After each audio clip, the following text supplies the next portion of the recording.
al Día con Hernán Higuera. La ciudad de Quito nos sorprende con su clima. Tuvimos una tormenta eléctrica de madrugada y a esta hora ya salió el sol. Salió el sol, pero claro, para algunos barrios hay serios problemas, ¿no? Hay algunos vecinos que tuvieron que evacuar en la zona de La Bota porque las viviendas fueron afectadas por un deslave en este sector. Hay vecinos que están sacando el lodo de sus casas.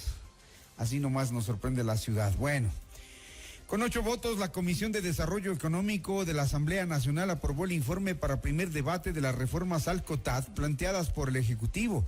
Con esta resolución, la normativa pasará al Pleno de la Legislatura. Diego Franco, del oficialismo, defendió la propuesta del gobierno que obliga a las administraciones locales a dividir sus recursos en un 70% para inversión y un 30% para gasto corriente.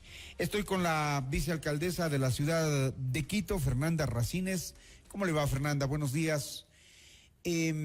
Pasó el primer debate y no se escucharon las propuestas desde los municipios. Parecería que no tienen, digamos, razón los asambleístas en no entender y atender el hecho de que algunos gastos corrientes que se hacen en los GATS son de personas que se dedican a temas de guarderías, escuelas, colegios, y eso cómo entonces va a quedar. Buenos días.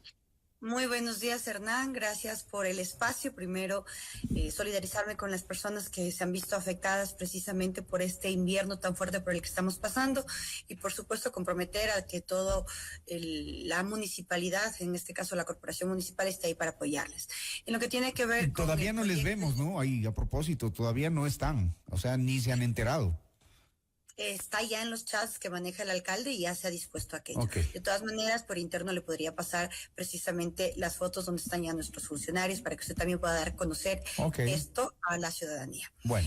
El día de ayer nosotros estuvimos presentes afuera de la Asamblea Nacional, solicitamos por escrito con números de cédula ser recibidos para poder informar sobre cuál es nuestra posición y las razones de la misma. ¿Por qué estamos pidiendo el archivo de este proyecto que nos va a hacer tanto daño no solo a la ciudadanía, entendiéndose como si pertenezco a un cantón o una provincia, sino a quienes reciben los recursos y a quienes perderían el empleo?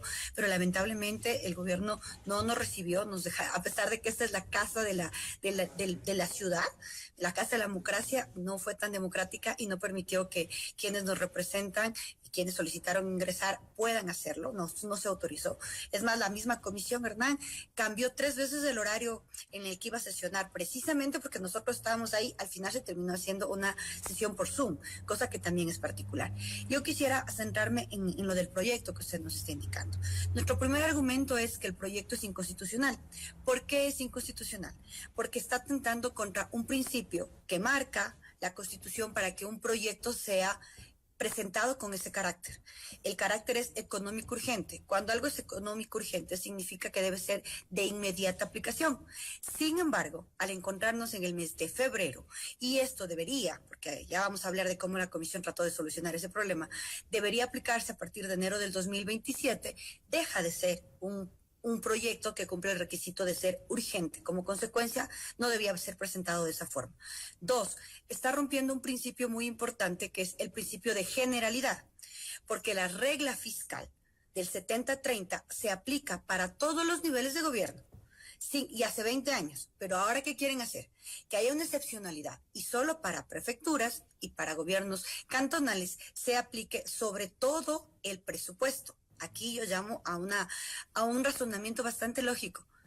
Si en un hogar alguien entrega un dinero, sobre ese dinero deberá especificar cuál es la regla de utilización.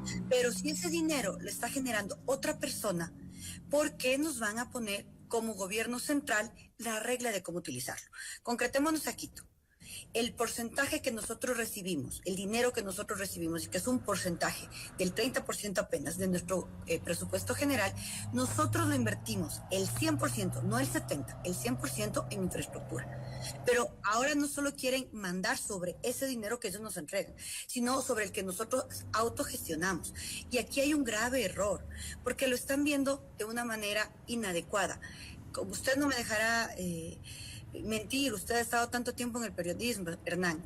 ¿Toda obra de un municipio implica cemento, implica bloque o implica también las personas que están detrás? Y eso es lo que está viendo este proyecto de ley, está atentando este principio de autonomía, el principio de generalidad y el principio de urgencia. Uh-huh. En todo caso, si la ley va a pasar como está, como ya pasó en el primer debate, ustedes advierten el colapso de algunos servicios que prestan los municipios, pero tampoco es menos cierto que por unos van a pagar todos, ¿no?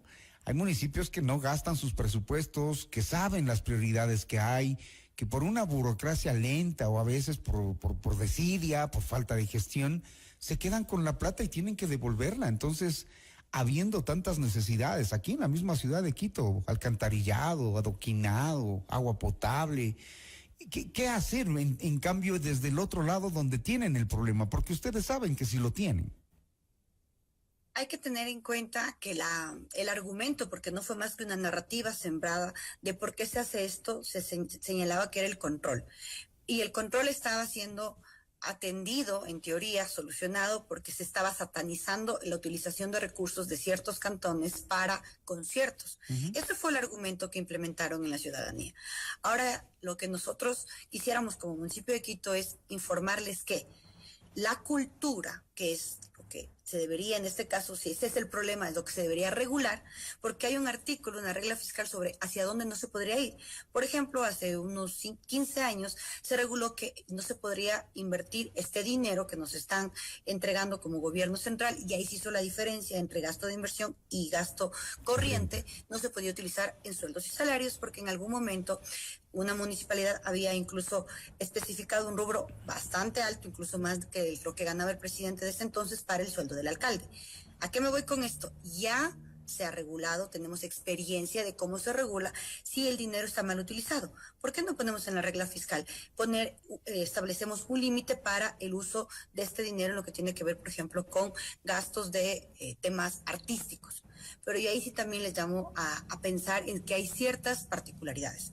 Nosotros como municipio de Quito tenemos 8 teatros y 21 centros culturales, en donde lo que tratamos de hacer es rescatar nuestras culturas, nuestros ancestros, para que al ser Quito la ciudad, la capital, donde vienen personas de muchas ciudades y que no conocen cuál es el origen, no conocen cuál es el himno, no conocen cuáles son las tradiciones, puedan conocer a la ciudad, creen esa identidad y volvamos a tener vecindad. Y vamos a satanizar la cultura, tal vez por uno o dos que han hecho un mal uso de esto, también llama aquello a pensar qué es lo que realmente se quiere. Yo quisiera, Hernán, conversar sobre qué pasó, qué hizo la comisión el día de ayer. Como nosotros hemos pedido que se archive el proyecto porque tiene estos principios de ilegalidad e inconstitucionalidad, y uno de estos argumentos ha sido el tema de la inmediatez porque no es urgente, lo que ha hecho la comisión es cometer un error mucho más grave. La comisión lo que ha decidido es, ya no voy a correr el riesgo que no me digan que es urgente, porque voy a hacer que empiece su aplicación y su vigencia en este 2026. Claro, ahí pierde el sentido de la urgencia. No, si la van a aplicar el próximo año, ¿por qué la tratan en 30 días? Es lo que nosotros habíamos dicho en todos los espacios de comunicación que nos han permitido. Les habíamos dicho, si entra en vigencia en el 2027 ya no es urgencia, trátenla con tiempo y hagan la modificación en relación a la regulación de cultura. Pero la comisión parece que ha visto las entrevistas, ha escuchado, por lo menos nos ha escuchado en medios porque no nos quiso escuchar en la asamblea, y lo que hace es indicar ahora en la reforma que está aprobándose el informe para el primer debate, lo que dice es que va a entrar en vigencia este año, desde junio y julio del 2026. Consecuencia de eso, están volviendo una norma retroactiva, cuando la Constitución dice que toda ley debe regir para lo venidero. Y eso es muy importante porque nuestros presupuestos, tanto de los municipios como de los gobiernos provinciales, se aprueban en diciembre del 2025. Esto que nosotros estamos utilizando como presupuesto, que es nuestra carta de cómo vamos a manejar el dinero todo el 2026, fue planificado y aprobado en el 2025. Lo que acarrearía, aparte de ser retroactivo, es que nos están diciendo, vaya y reforme su presupuesto. Ahí también cabe un poco hacer la reflexión desde los gobiernos seccionales, porque incluso en el municipio de Quito, cuando recién empezaron esta gestión, habiendo tantas prioridades, se fueron por compra de autos para el alcalde, los concejales, lo mismo pasó en Cuenca, habiendo tanta necesidad en los barrios suburbanos de la ciudad de Quito, habiendo necesidad de vivienda, ese tipo de cosas también sí son cuestionables siempre, y uno dice, ¿cómo se puede solucionar aquello?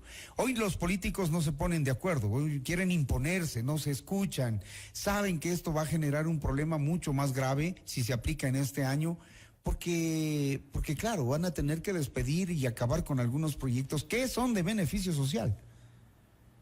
Considero que mucho de la narrativa que se ha sembrado en la ciudadanía, justo la que usted hace mención, está implementada por concejales que han querido desde un principio ser alcaldes, pero todavía no les alcanza los votos y siguen siendo concejales.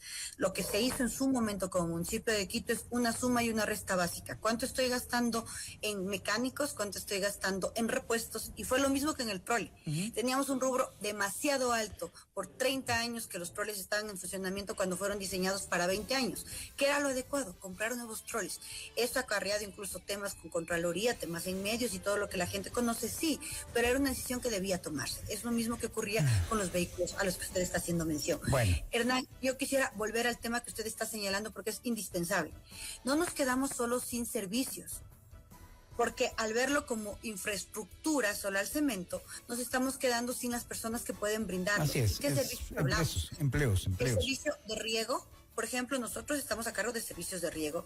Por ejemplo, yo soy la madrina de nuestro proyecto de Fonquito Mujer. Fonquito Mujer entrega capital semilla a mujeres emprendedoras de nuestra ciudad. Pero lamentablemente, al no poder pagar estos egresos corrientes que lo determina, ese es el término técnico que utiliza el proyecto de ley, ya no podremos utilizar para pagar sueldos y salarios de profesoras, de psicólogas. Eso está claro. Y me incluye concejal, también que estoy contando. Se nos fue el tiempo. Se me acabó el tiempo, vicealcaldesa. Deberíamos seguir hablando de estos temas, por supuesto, y de proyectos puntuales que están en marcha y que se podrían ver afectados. Me comprometo a seguirlo trabajando con ustedes para que sigan explicando qué es lo que afectaría a esta ley. Pero ya son las 7 en punto, tengo que cerrar el noticiero, entregar a mis compañeros la programación. Entiendo, Hernán. Y le agradezco muchísimo por lo que hemos podido conversar. Gracias a Fernanda Racines, vicealcaldesa de Quito. Gracias, Hernán, gracias a la ciudadanía. Un buen día.